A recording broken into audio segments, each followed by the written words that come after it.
We're live. My name is Jamie J. I'm the CEO, founder, shareholder at Bottleneck Distant Assistance. And today we're talking with Marc Gutman. We're going to have a lot of fun, and we're going to show you ways that you can to help you stop the bottleneck in your business and your life. So if you'll stay tuned, we'll be back in about 38 seconds, and you'll meet the one and only Marc Gutman.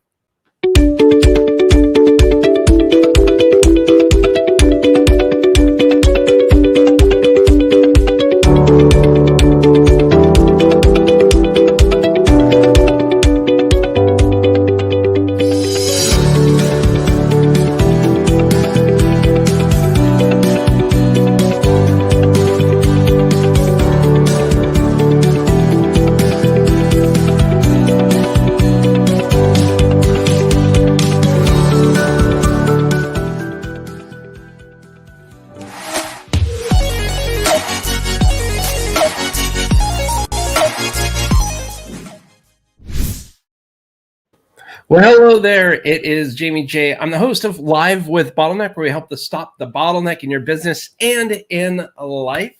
Welcome. Whether you're watching on YouTube, Facebook, or LinkedIn Live, if you chime in with any questions or comments that you may have for Marc, please do so at any time. If you're watching this in the replay, which I know most of you do, and you have questions, I'll make sure to monitor those and get those off to Marc as well. So we're here with Marc Gutman. He's a brand strategist and founder of Wildstory.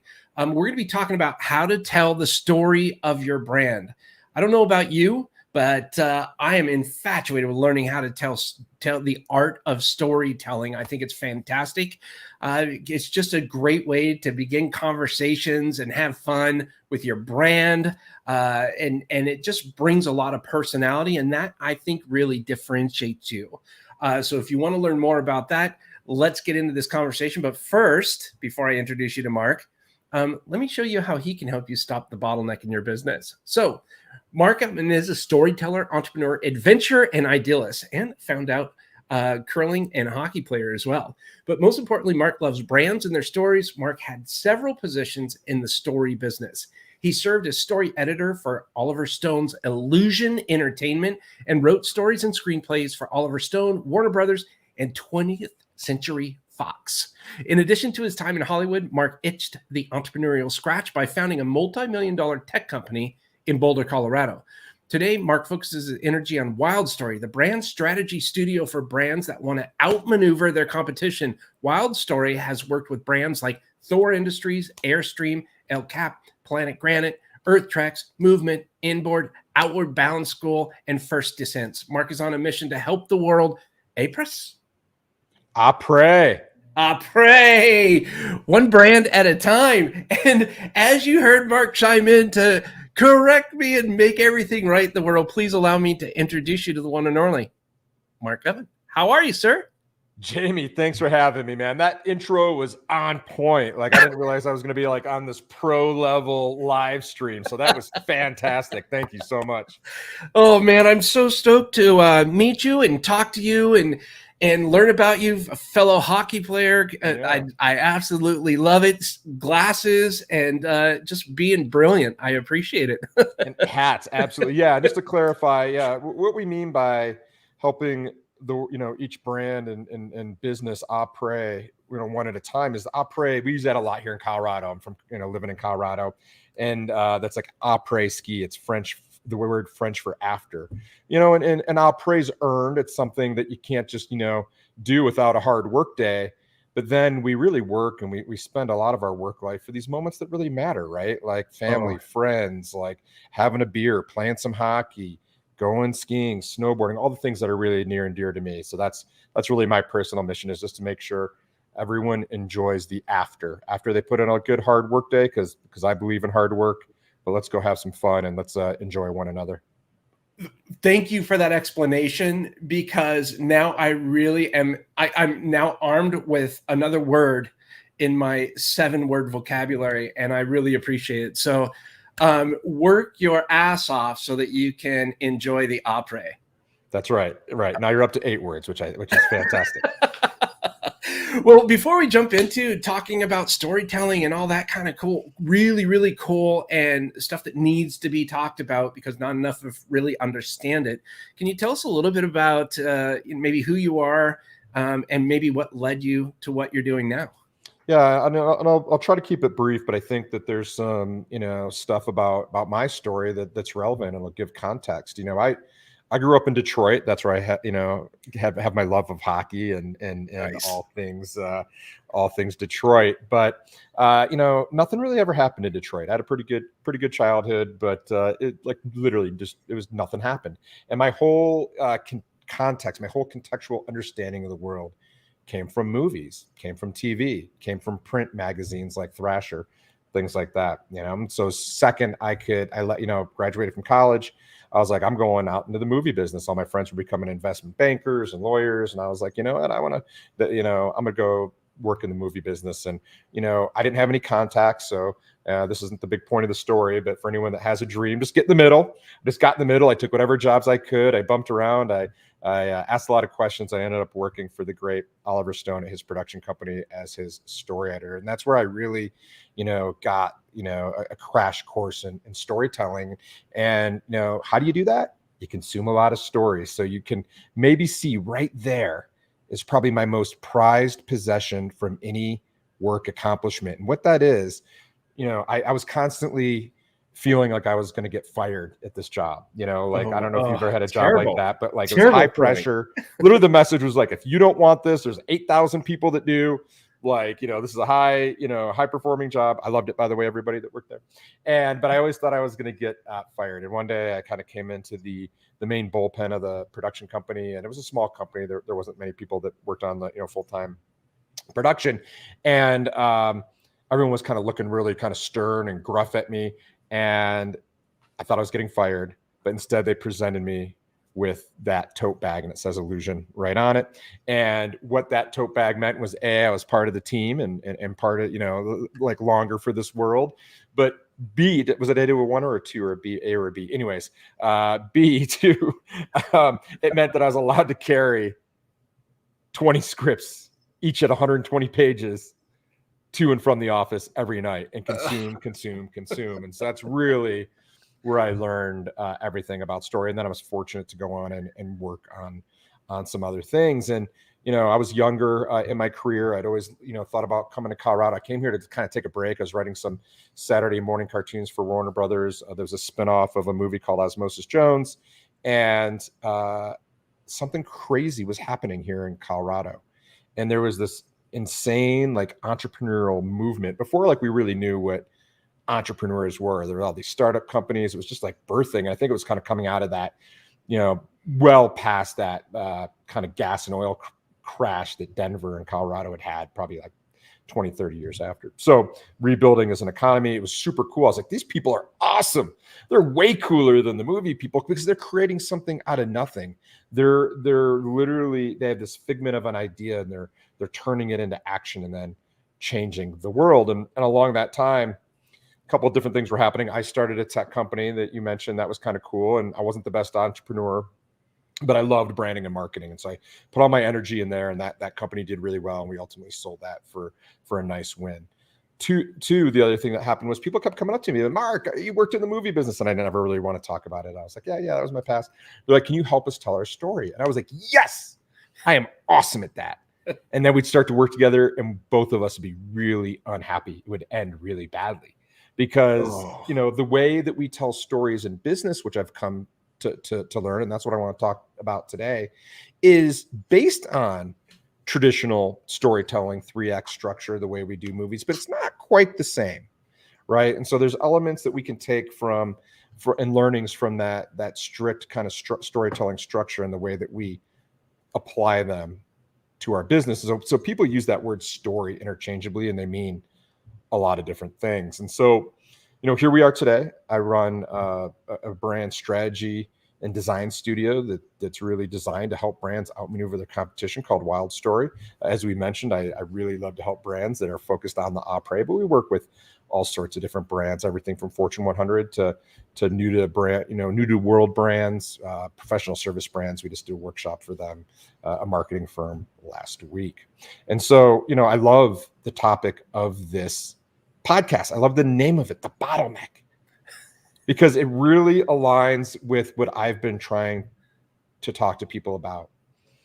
And that's this bottleneck in everybody's business where they go to market and they go to impact their marketing, and they sit in front of a screen and they don't know what to say. Or they say something like, we're not getting enough sales. We're not, impacting the customers we want to impact. So let's change our website. Let's change our logo. We need to be on social. Let's fix it. And then what happens? They put all this money in, they create a new bottleneck in their business because they're trying to figure this out. And then they're upset that it doesn't work. And what I want people to realize is that what we found is that those are all branding problems, right? Those all stem from not having a strong brand foundation, a strong brand strategy, and a strong brand story that you can then carry through all those elements, and I think what happens with a lot of people is that, we as marketers have done a terrible job in branding brand. We have, a lot of people think it's a logo, think it's an executable, think it's a design element. And those are all outcomes. Those are all part of communicating your brand. And those are really, really important, but that's not what a brand is, and I subscribe to the definition by my mentor and really good friend. Is considered the godfather of branding, Marty Neumeier. And Marty says a brand is the gut feeling someone has about your products or services. And so when we start to think about that, and then the perception, right? Exactly. Yep. Yeah. Great point, Jamie. And so as we think about that, it's like, how do we influence that? How do we start to drive what people think about us? And that really all starts with, deciding who we are as a brand, whether you're a solopreneur, whether you're a Fortune 100 company. What do we believe in? What's our purpose? And that's what consumers are really demanding now out of brands. And I was just thinking about this, branding, like anyone can start a business and get in business and make a few bucks. Like, you don't have to have a brand for that. But I wrote this morning.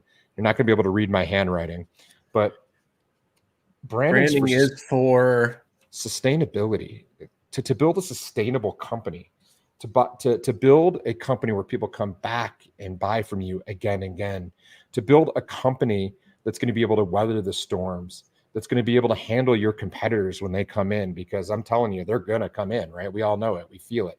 As soon as we're onto something cool, someone else tries to mimic it. And the only thing you can really protect is your brand. So I'll kind of pause there because I know that's a lot. And Jamie, if you have any questions, but certainly can dive in a little bit more. I have a ton of questions.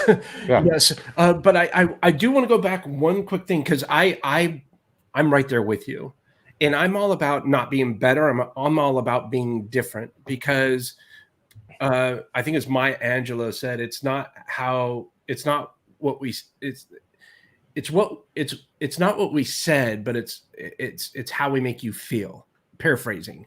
Right. And so I think that's a combination, like you said, the brand, the look and feel, but I think it's also the messaging and it's what makes you different, in my opinion. And I can't wait to dive into this, but I do have a question, something that you said about your past, where I think that adds a ton of social proof and things like that, where you said you don't like to talk about your past in the movies and stuff like that. And I've heard other people that maybe they weren't in the movies, but they don't really want to talk about their past too. They're here now, and they did that and they're kind of over it. But I'm kind of wondering why you don't like to talk about that, or has it changed? That's a great point. Let me just clarify that I did not like to talk about it, as we've just experienced. I talk about it all the time now because I've realized that's what people find interesting, and there's a billion other stories that have happened to me between there and today. And I choose which ones to tell and which ones not to tell. because to your point, for social proof, to let people know and give validity to my storytelling background, things like that. And so you had kind of asked this question a little earlier about brand storytelling, but I'll just use this as a great opportunity. You got to really be smart about what stories you decide to tell. You don't have to tell every story, and you have to think about what are, and I love that Maya Angelou quote that you know, what do I want people to feel? How do I want people to remember me on this podcast? Right? I've only got a limited amount of time. I want you to remember that part of the story and to understand where I came from. And that I also had part of it's too, that I had some challenges in applying that structure to business. I want you to understand that you're not alone, and that I feel that I've been where you've been as well. So yeah, I think that if people keep coming up to you and telling you that they like a certain part of your past, if there's something that resonates like they did with me, instead of fighting it, go with it, would be my experience. But I fought it for a while. So, you know, it's understandable. Yeah, but that was in the past for sure. And I would talk about it. Yeah. Well, and I think the quote is more in the line of, people will not remember what you said, but they will remember how they make you feel. Yeah, absolutely. Yeah. You talk about being different. Look, we don't so much buy things from different businesses, but we choose and we align, you know. And I want you to think about all the brands that you affiliate with. You know, like I'm looking around my office. I'm a Sony guy. I'm a Shure guy. I'm an Apple person. And these are just things on my desk, right? Like I'm a Sharpie person. I'm I'm loyal to these brands. I'm a Warby Parker person. You know, I look around my office. I mean, I've got all sorts of different things, and you know, not every brand achieves that status, but that's what we're really going for. And I want you to kind of think about, if you're listening to this show right now or at a later date, like think about your own behavior. You know, what are the brands that you'll go out of your way for? Who are the brands that you'll, you know, look out for their emails and consume their content? Who are the brands that you're going to buy even if they're not on sale? And then you're going to stand in line for 2 hours for the next version to come out. Yeah, like at Supreme or something like that. And then think about like when you go to Amazon, because I've been talking to a ton of Amazon sellers lately, and they're like, look, I've built a business to like a certain point, but I can't get it past that because we have no brand recognition, right? Because what are people doing? They just go into Amazon, search, all right, I need baking sheets. Boom, they come. I've got no attachment to that, right? I don't understand what's going on there. And that's a real challenge that a lot of Amazon sellers are facing right now, because I don't think Amazon gives you all the data of the customer and all this kind of stuff. So, so that's why you always get the weird little paper slip like, hey, fill out the warranty or whatever. I mean, that's a creative way of trying to get your information. And so think about that as you're buying. Like, think of the brands you align with. And, you know, and it doesn't have to be a big purchase like a car, even though I would argue that's probably one of the biggest ones where we start to build an identity for a lot of us about like what we drive and who we are. Are we an outdoor person? Are we sporty? Are we, I've got a Model Y, recently, and like, it makes me feel like I'm cool and I'm forward thinking and I'm part of the move towards electrical, vehicles and saving the planet. Like, right. Does it get me anywhere any differently? No, it doesn't. Same thing. But it could also be something really small, everything down to bottled water. You walk into a convenience store and you're thirsty and you're like, oh, I'm so thirsty. And you stand in front of the cooler, and you've got like whatever the house brand is usually. You have like something like Poland Spring, you have Voss or Fiji, you have my new favorite brand, Liquid Death. Taste tests have proven no one can tell the difference of what's inside. Yet we will all grab a different bottle for different reasons and pay different prices for the same exact product. Why? Because of the meaning instilled in the brand, how it makes us feel, what we think we're getting from that product, raising that perceived value or decreasing it depending on the brand. That's pretty powerful. Yeah, I still go into the stores and look for aluminum canned water, and I can't find it anywhere. Liquid Death. That's your brand. That's what it is. Yeah, they're crushing crushing death to plastic, I think is their their metal. They go with metal, but they sell water, man, right? Like that's why I love them. They're like just going all in on this really cool kind of over the top brand to sell water. See, I love that. I think that's, and you're right. I think you could go to one person's website and go to the competitor that has a very similar service or product, but the one that makes you feel more connected, I think that does a better job of identifying who their target audience is. What an art, first of all, and kudos to everyone that does that. I just, you're right. You look at, Sterling microphone, Apple phone, you just start going around and looking at all the stuff. And what was it that drew me into them? And they all have compelling stories that resonated with me somehow. So there's some way, someone in think tanks that are, and this is what I think, this is what we've done. And I'd love to hear how you get started in this, because it took us a long time just to figure out who the right person was, and who the right person was that we could support, and who was right for us. And we did that through a lot of interviews and surveys. And we started it, split testing, ads and basic, ugly block ads, like no design, nothing, just words, and seeing what resonated.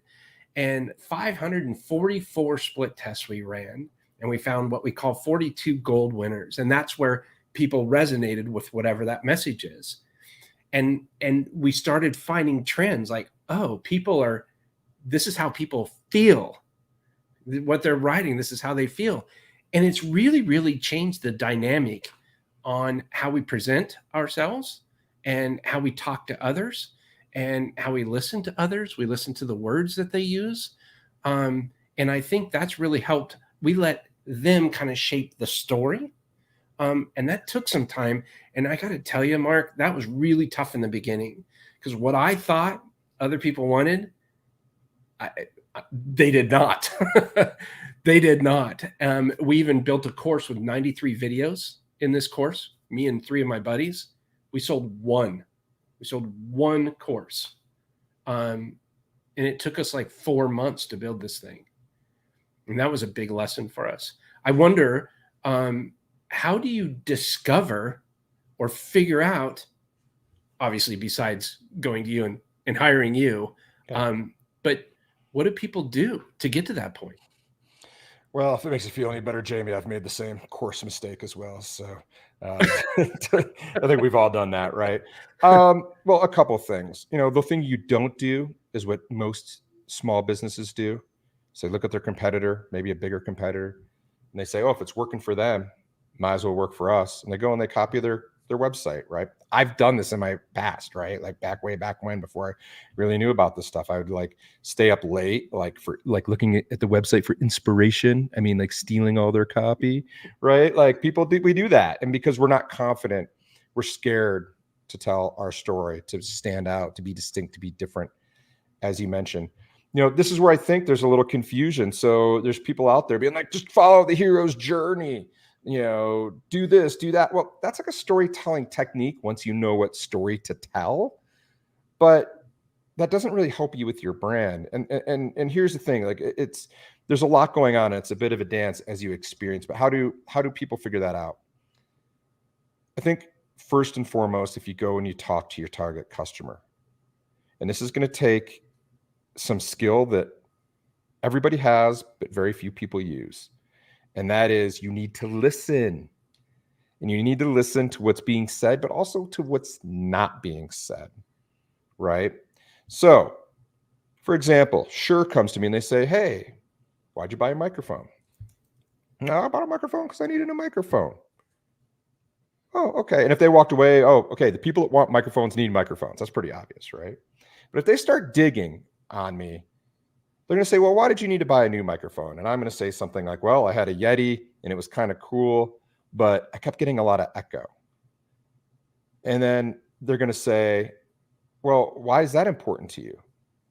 And then I'm going to say, because I want my podcast to be awesome.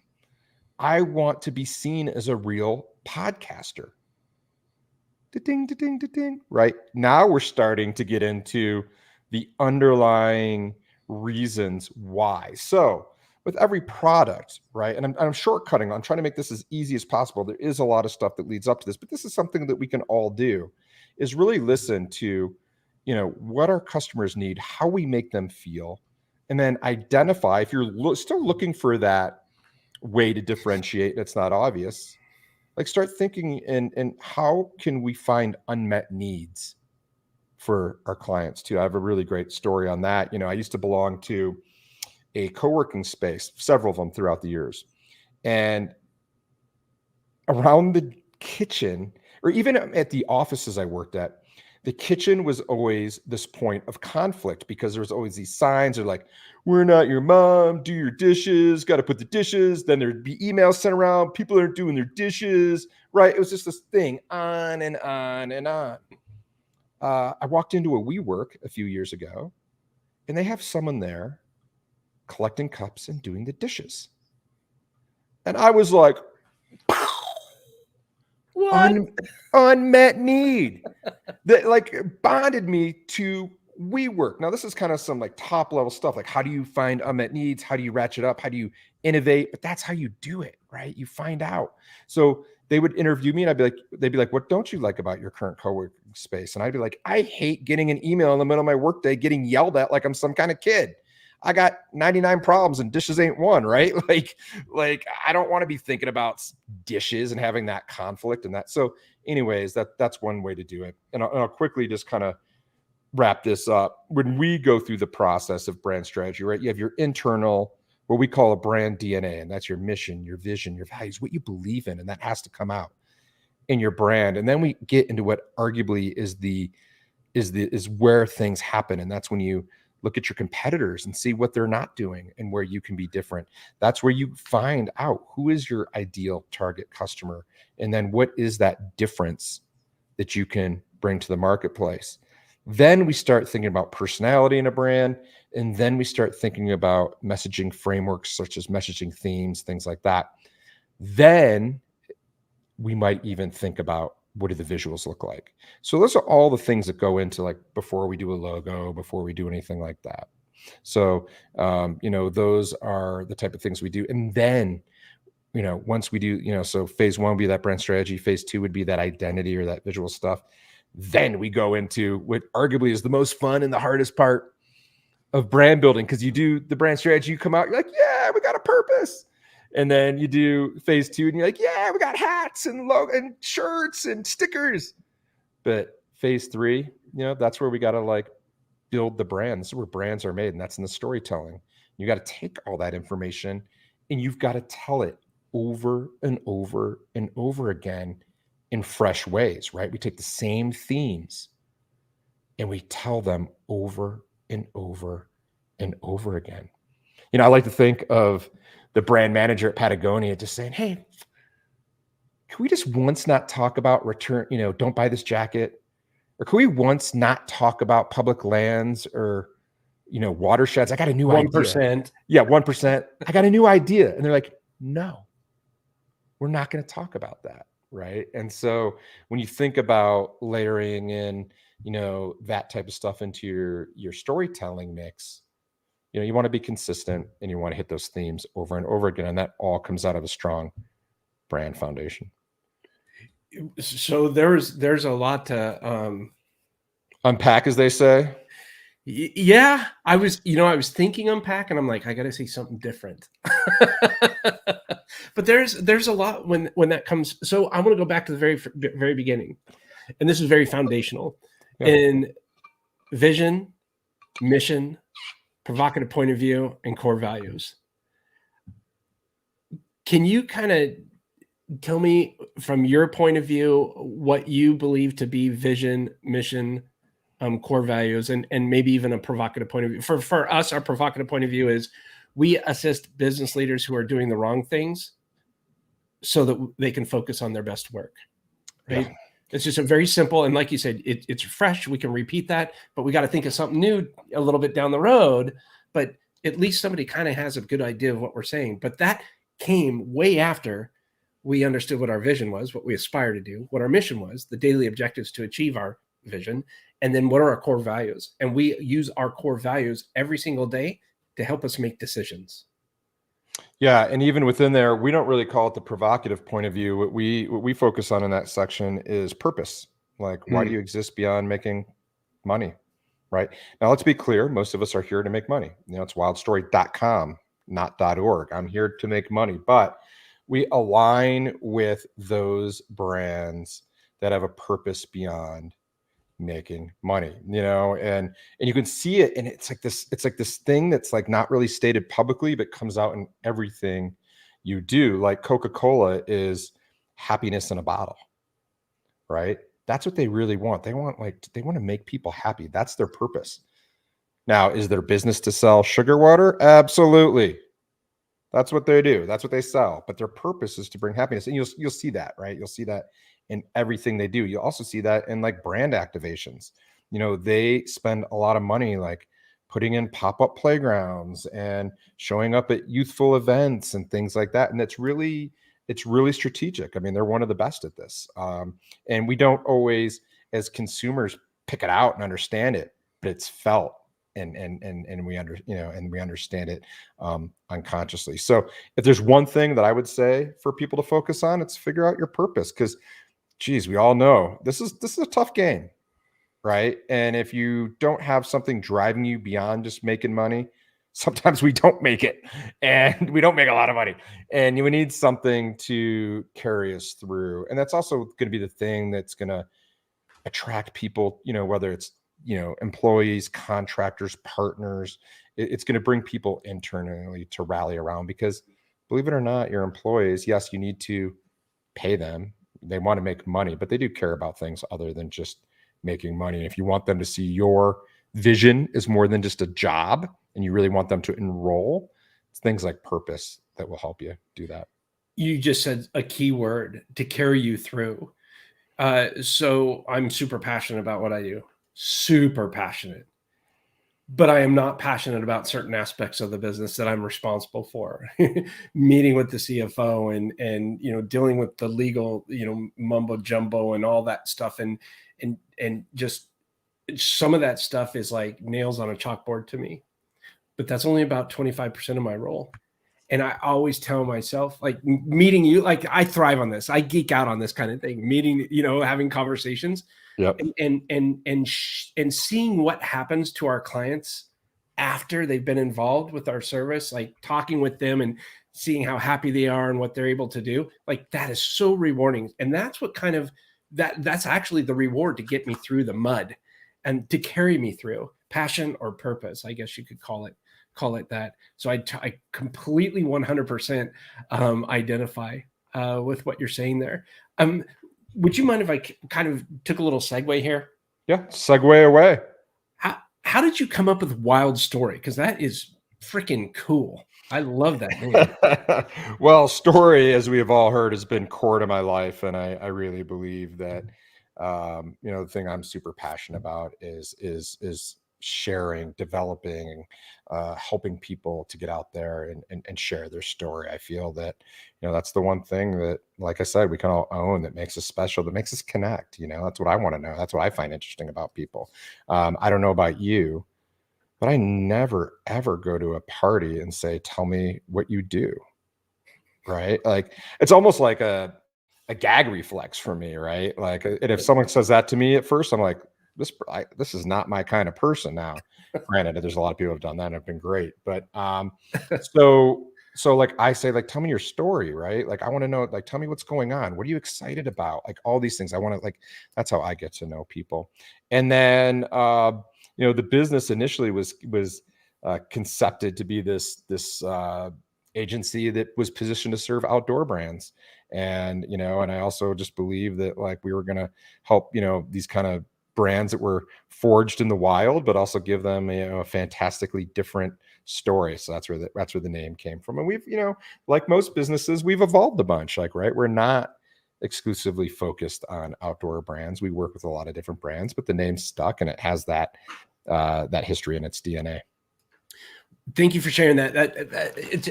It's really nice to hear kind of the journey too that you've traveled. And one interesting point is now you spread your wings a little bit, right? Like Marky Mark, he in the movie with Will Ferrell, he says, "I'm a peacock. I want to fly." Yeah.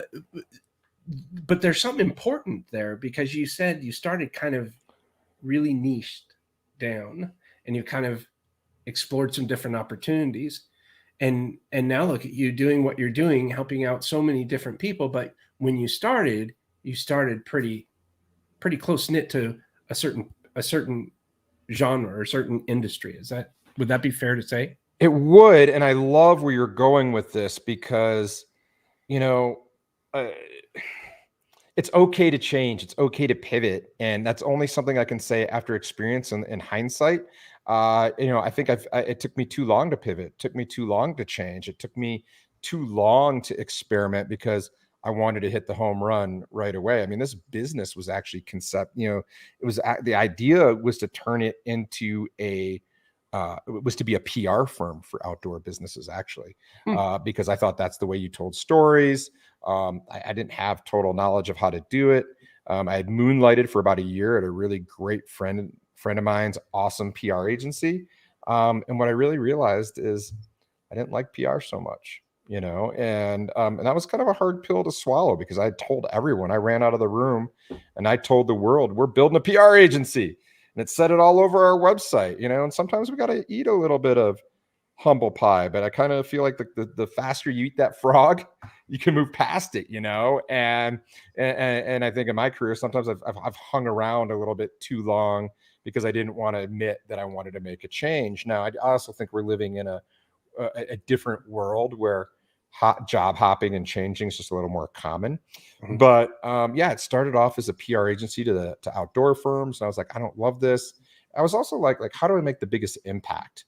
And so for me, it was doing something different. I didn't really love what we were doing on the PR side. Well, I like it. You can kind of say, hey, you're outdoorsy, you continue your exploration. It's an ongoing, you can stop off somewhere and go, this is kind of cool. Let's hang out here for a while. And then, okay, let's move on. Let's try this now. Well, always trying. And this is like, our brand is no different than any other brand. Our business is no different than any other business. We set a course. We think that, we're going a certain way. And I kind of think of it as like these, kind of like tectonic plates or like the orbits or something, but the world's moving too, right? And you constantly have to realign because the world's changing. There's different trends, there's different perceptual beliefs, there's political unrest, there's changes in the way that we approach things, and we've got to be a part of that as a business, like every business. And if you're not, this is when we see these famous stories of businesses like Blockbuster and Kodak just being tone deaf and not changing with the world. Now, those are huge examples, but it happens to small businesses all the time. I mean, how many small businesses go out of business because of a simple little change, right? Because a road was rerouted or whatever, And so we constantly have to adjust, and we have to play this game of how do we continue to add value to our customers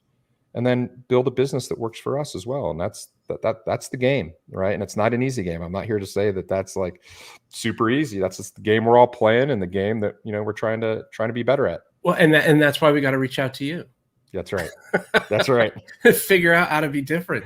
Yeah, give you a compass at least, and help you have a competitive advantage in this game for sure. Yeah, well, that's sweet. Well, we've gone over our time here, so I want to appreciate your time. And so we'll get to wrapping up here, but before we take off here, what's the best way for people to reach out to you and learn more about you? Yeah, if you're watching right now, or you're listening, listening asynchronously, you're on the run or something, I'm gonna make this real easy. I just spit a lot of information out at you. Go ahead and shoot us an email at goodstuff@wildstory.com. That's good stuff, because I want to give you the good stuff. We'll send you all sorts of tools and resources, ways to connect with me on Instagram. I publish a lot of things on brand there and LinkedIn. We'll make sure that you have everything you need to get started on your brand journey. And that is the good stuff. And that's my free gift to everyone who is a Bottleneck listener. Sweet. Well, thank you so much. I really appreciate it. Is two last questions. Number one, where is someone at right now in their business where they would be at the best advantage for reaching out to you? And the second is there anything else you'd like to say before we wrap? Jamie, thanks so much. Yeah, I mean, these brand problems, they show up at any stage in a life cycle. I mean, I know when if you have a startup or something, you need a logo and things like that. That's a brand problem. It's also going to happen higher up in corporate America. But I'd say the number one type of client that we work with, they've built to a certain level. They have a successful business in spite of themselves, right? They just worked really hard. They made it happen. They're starting to build a team. Everyone around your team is saying things like, who are we? Like, I don't know how to talk about it. So like, what's our mission? Like, you're going to be hearing this type of stuff. Your salespeople are going to be going into competitive situations and saying, like, our stuff doesn't look right. We're being perceived as the low cost provider when in reality we're premium or whatever, right? So you're going to be hearing this type of stuff, and that's like a really great time to reach out to someone like me. And no, but the only thing I have to say is, as we exit here, is I want you all to know that branding is about selling, and really the whole point of your brand is to get more people to buy more stuff for more years at a higher price. And that's what we're trying to do with all this stuff. It's not hocus pocus. It's not super soft. It's branding's about selling. And I just want you to go ahead and outmaneuver your competition. Thanks so much for having me on, Jamie. I really appreciate it. Thank you so much, Mark. I appreciate it too. And thank you for wrapping that up and being so clear with the message. I really do appreciate it. Do you have just a moment to hang on while I wrap up? Absolutely. Fantastic. Thank you. Thank you, Mark. Okay. I've just been talking to Marc Gutman. This is it can easily help you stop the bottleneck in your business and your life for that matter. Please reach out to him, send him an email. You can send an email to goodstuff@wildstory.com. If you want to go learn more about him, you can visit the website, wildstory.com. Marc Gutman is the brand strategist and founder of Wildstory. And by the way, I'll pop you on one quick second. Congratulations on your exit, by the way. That's a big deal. A lot of people try to do that unsuccessfully. So hats off to you. well, another thing on there for everyone out there, my dream was to have the retirement exit. That did not happen. I did not. I don't have like retirement money. I'm not just like sitting around, but I had like a double, and those are good exits too. So, there are different kind of exits, and sometimes the one we dream of, the one that's like, hey, I never want to work again.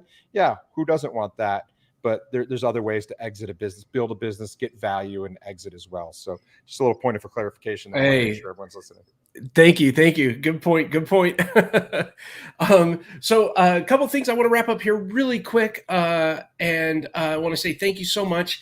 If you want to watch either videos like this with brilliant people like Mark, they can help you stop the bottleneck in your business. You can go to bottleneck.online/BTV. That stands for Bottleneck Television. Learn how you can break through the bottleneck in your business today. Go to Bottleneck Television. It's basically YouTube. Go there, subscribe, and you can see hundreds of videos like this.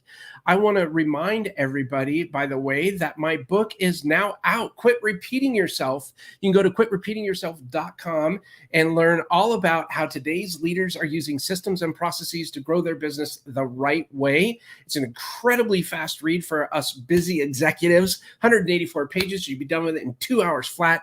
And really want to say thanks again to Marc Gutman, brand strategist, founder of Wildstory. We've been talking about how to tell the story of your brand. Really, really insightful conversation, and enjoyed that. And in case you didn't get to hear my last conversation, I talked with Tabitha Cheever. She's the founder of Plus Delta 314, and we talked about having a mindset for scaling. That was really intuitive conversation, and quite frankly, for me, it was very timing.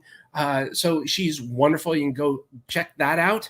And coming soon to your earbuds, I'm talking to Brendan Kumarasamy. He's a public speaker, coach of Master Talk, and we're going to be talking about how to be a top 1% communicator in your industry. That's coming up Thursday, October 7th at 2 p.m. Central, 3 p.m. Eastern. I promise you're not going to want to miss that conversation.